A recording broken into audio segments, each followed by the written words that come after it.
9 তারিখে একটা অভিযোগ হয়েছে পেট্রাপোল থানায়, কেস নাম্বার 14/2025, আন্ডার সেকশন 126+2, 115+2, 304, 351, +2, +3 এবং 3/5 BNS অ্যাক্ট, এই ধারায় মামলাটি হয়েছে। সেই মামলাটি পাওয়ার পরে পুলিশ তদন্ত শুরু করে এবং তদন্ত শুরু করে যেটা এফআইআরে জানা যায় যে একজন বিডি ন্যাশনাল, যার নাম অমিত মুখার্জি, সে স্টুডেন্ট ভিসা নিয়ে ভারতবর্ষে এসে শিবাজি ইউনিভার্সিটি থেকে পড়াশোনা করে পিএইচডি কমপ্লিট করে সে যখন তার বাংলা বাড়িতে, তার দেশের বাড়িতে ফিরে আসছিল, মানে ফিরে যাচ্ছিল, তখন সে বর্ডারের ওখানে এসে একজন ছিনতাইকারীর পাল্লায় পড়ে এবং সে তার কাছ থেকে $300 ছিল, সেইটা স্নাচ করে এবং সেটা স্নাচ করার পরে পুলিশ তদন্ত শুরু করে এই আপন মণ্ডলকে গ্রেপ্তার করে এবং আপন মণ্ডলকে গ্রেপ্তার করে আজকে আদালতে প্রডিউস করেছে এবং পুলিশ তদন্ত শুরু করেছে এবং এই যাতে এই ডলারগুলো উদ্ধার করা যায় তার কাছ থেকে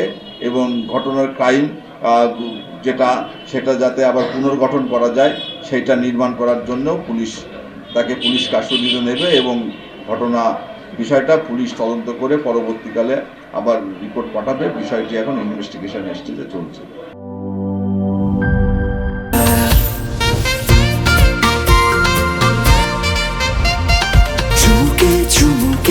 Enjoy the life, চলো উড়াই খুশি তুলে নিয়ে হাতে।